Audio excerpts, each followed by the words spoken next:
Makabansa, Grade 1. Quarter 4, Week 3.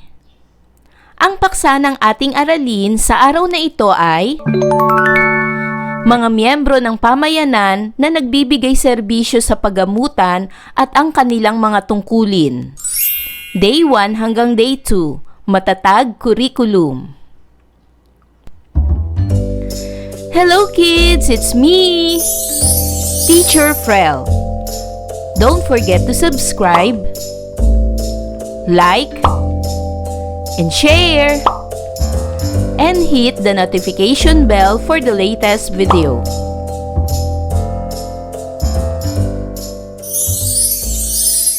Sa araw na ito ay pag-aaralan natin sa asignaturang makabansa ang mga miyembro ng pamayanan na nagbibigay serbisyo sa paggamutan at ang kanilang mga tungkulin. Day 1. Mga layunin. Una, nakikilala ang iba pang miyembro ng pamayanan na nagbibigay serbisyo sa paggamutan. Pangalawa, natutukoy ang mga kagamitang ginagamit ng mga nagbibigay serbisyo sa paggamutan.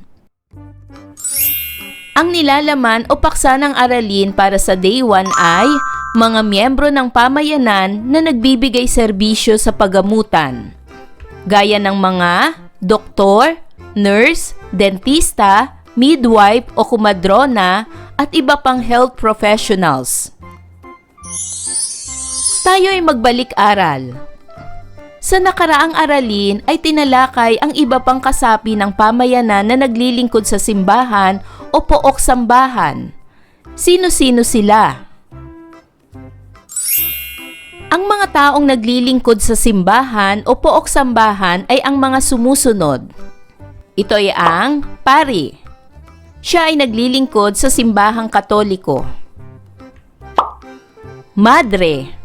Siya rin ay naglilingkod sa simbahang Katoliko.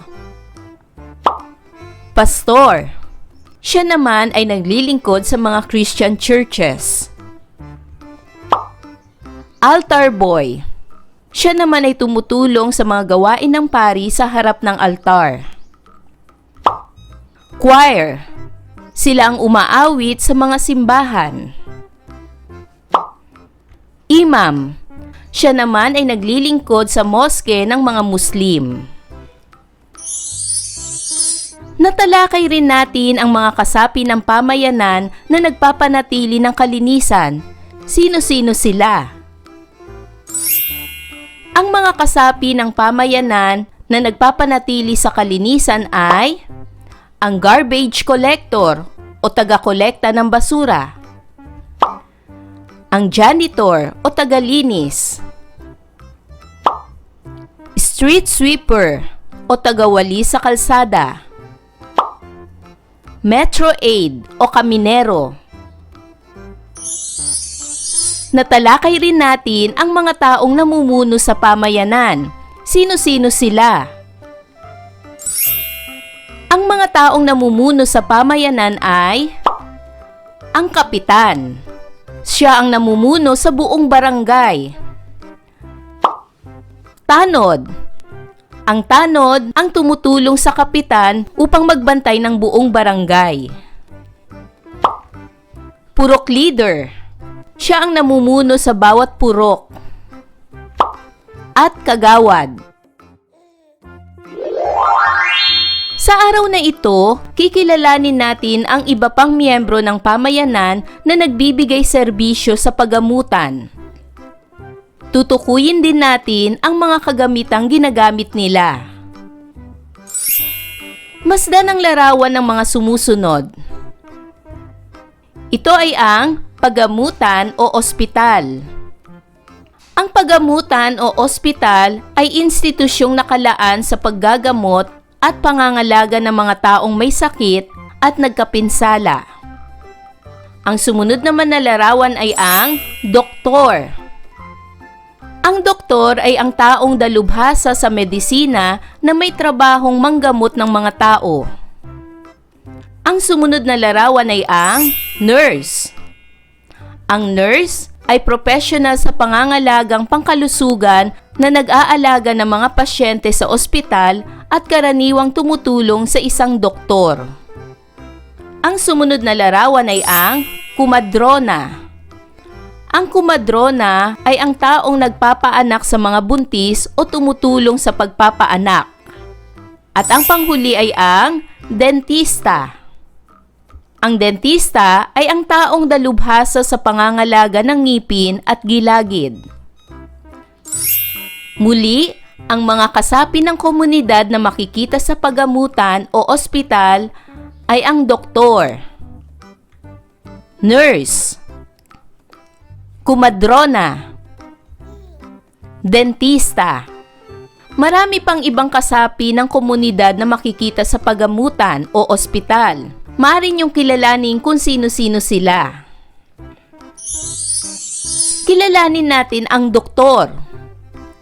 Ang doktor ay isang taong nag-aalaga sa kalusugan ng mga pasyente. Siya ang tumutulong upang manatiling malusog ang mga tao. Ang mga ginagawa ng doktor ay sinusuri ang may sakit, nagbibigay ng tamang gamot, gumagamot ng karamdaman o sugat, at nagbibigay ng payo kung paano mananatiling malusog. Alamin naman natin ang ginagawa ng nurse. Ang nurse ay tumutulong sa doktor at nag-aalaga sa mga pasyente. Siya ang nagbabantay at nag-aalaga sa mga pasyente upang sila ay gumaling. Ang ginagawa ng nurse ay nag-aalaga sa may sakit, nagbibigay ng gamot ayon sa bilin ng doktor, kumukuha ng temperatura, pulso at presyon ng dugo, at tinutulungan ng pasyente sa kanilang pangangailangan. Ano naman ang ginagawa ng kumadrona? Ang kumadrona o midwife ay tumutulong sa mga ina upang maging ligtas ang panganganak at malusog ang sanggol. Ang mga ginagawa ng kumadrona ay tumutulong sa ligtas na panganganak, nag-aalaga sa buntis bago manganak, sinusuri ang kalagayan ng ina at sanggol, at nagbibigay ng payo sa tamang pag-aalaga ng baby. Ano naman ang ginagawa ng dentista? Ang dentista ang tumutulong upang mapanatiling malinis at malusog ang ating mga ngipin. Ang mga ginagawa ng dentista ay sinusuri ang ngipin at gilagid, naglilinis ng ngipin, nagbubunot ng sirang ngipin, naglalagay ng pasta o pustiso kung kailangan, at nagbibigay ng payo sa tamang pagsisipilyo. Alamin naman natin ang mga larawan ng kagamitan ng bawat kasapi sa komunidad sa paggamutan. Ito ay isang stethoscope. Ito naman ay chart o clipboard.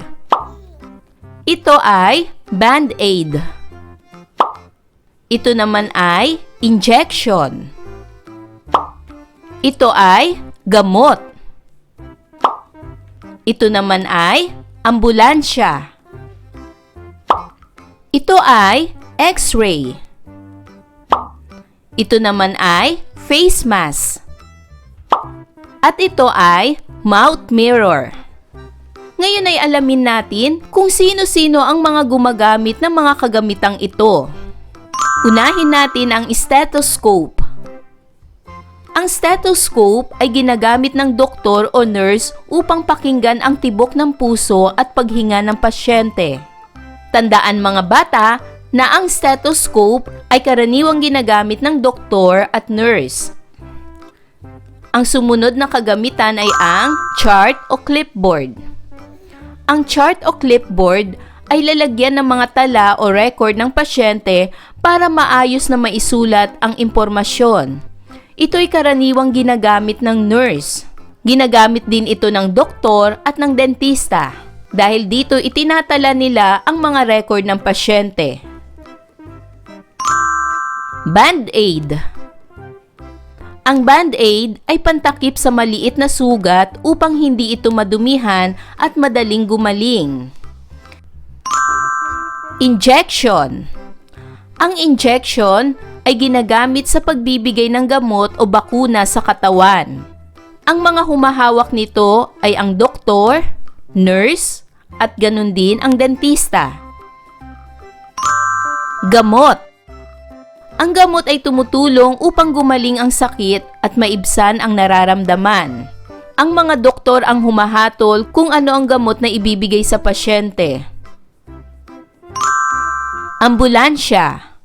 Ang ambulansya ay sasakyang nagdadala ng may sakit o nasugatan papunta sa ospital ng mabilis. X-ray. Ang X-ray ay ginagamit upang makita ang loob ng katawan tulad ng buto at ilang sakit. Face mask.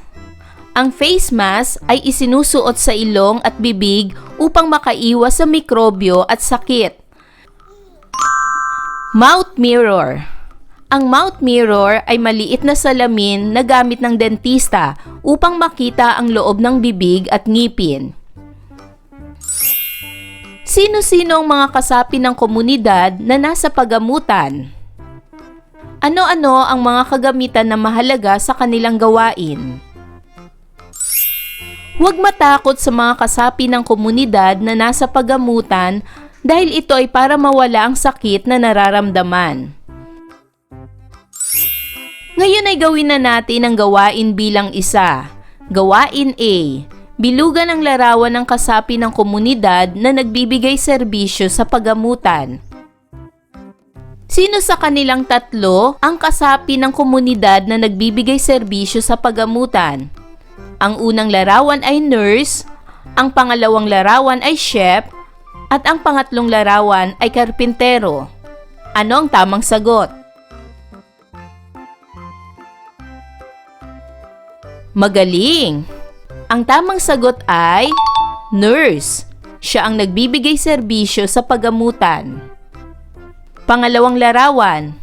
Sino sa tatlo ang nagbibigay serbisyo sa pagamutan? Ang veterinaryo ba?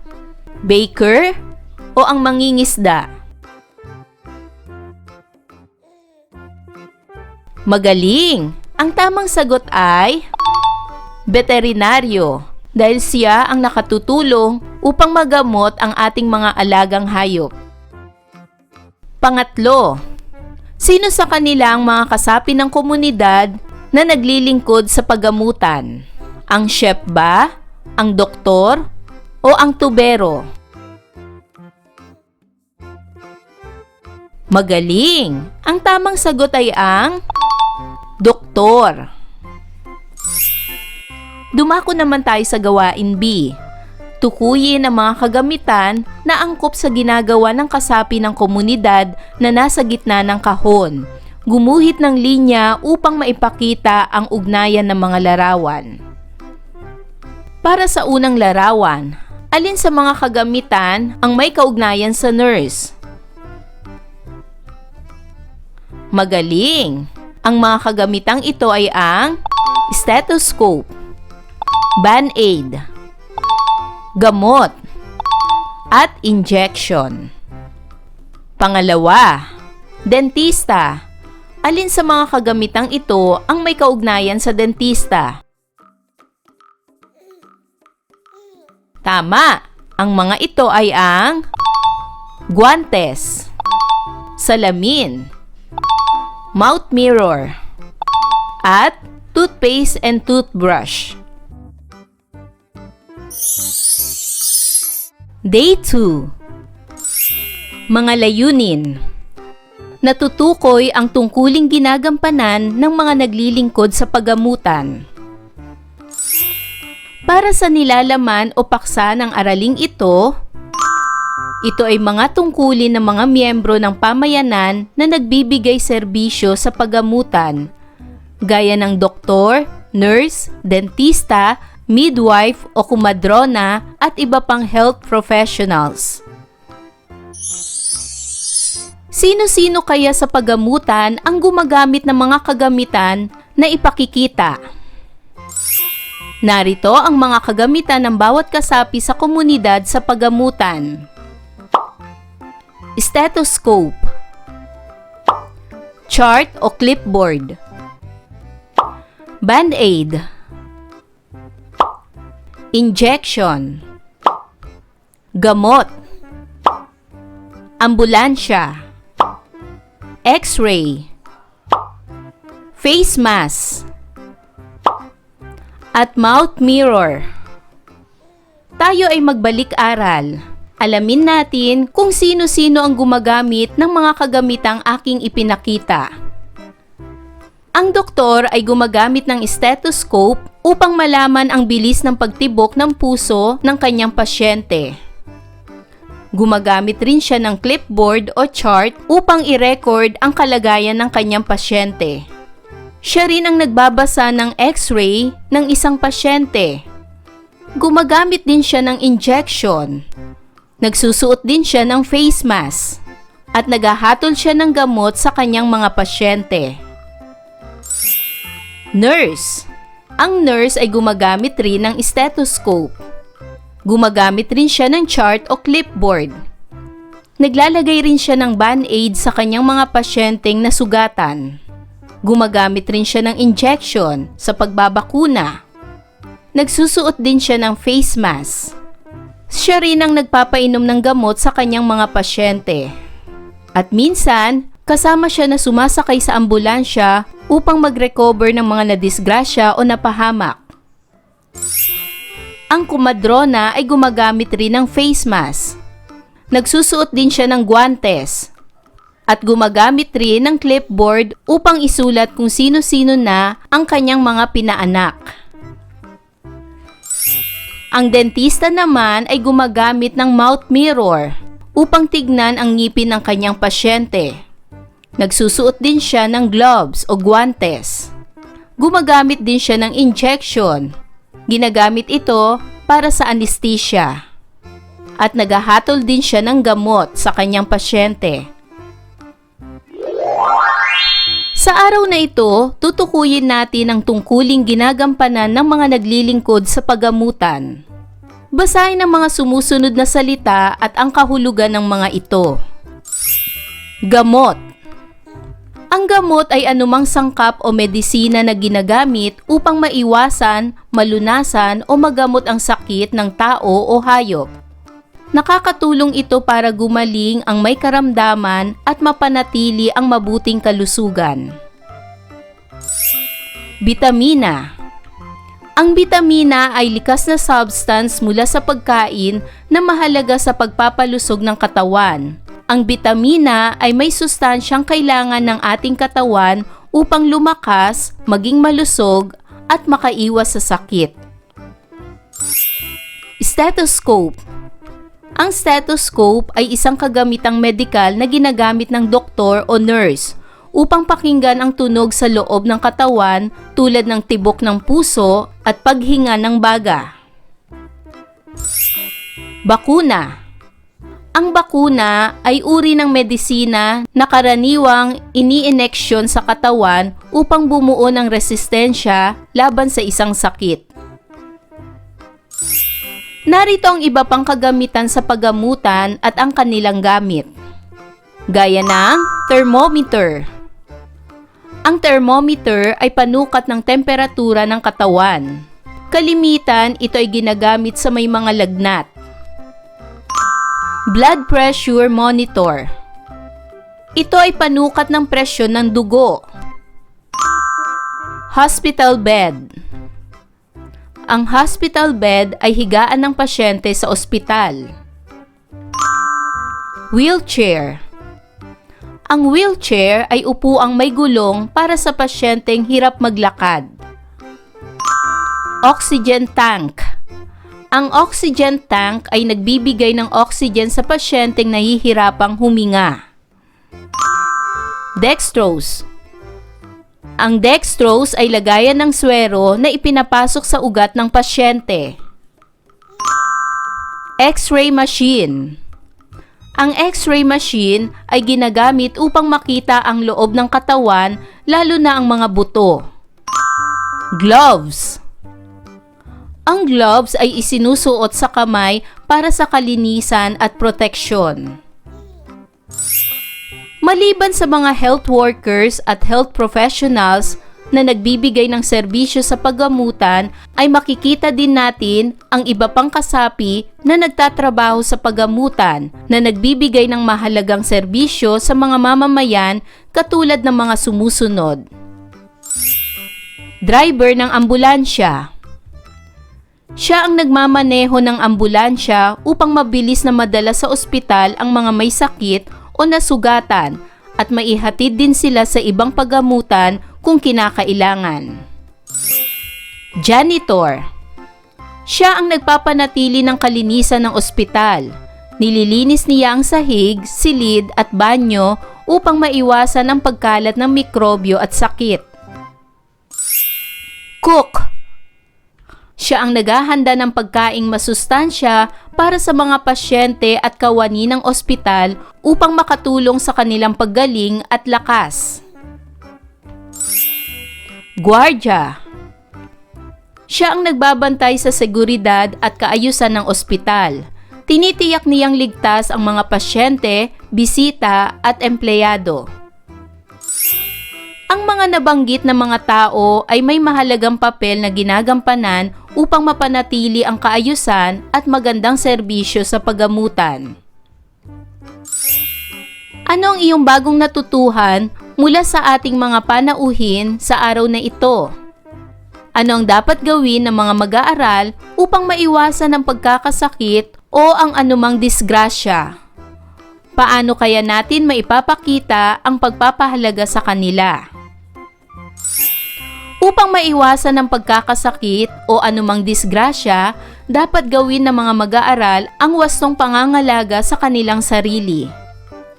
Kabilang dito ang pagkain ng masustansyang pagkain, pag-inom ng sapat na tubig, at pagtulog ng maaga upang lumakas ang katawan. Mahalaga ring maghugas palagi ng kamay, maligo araw-araw, at panatilihing malinis ang sarili.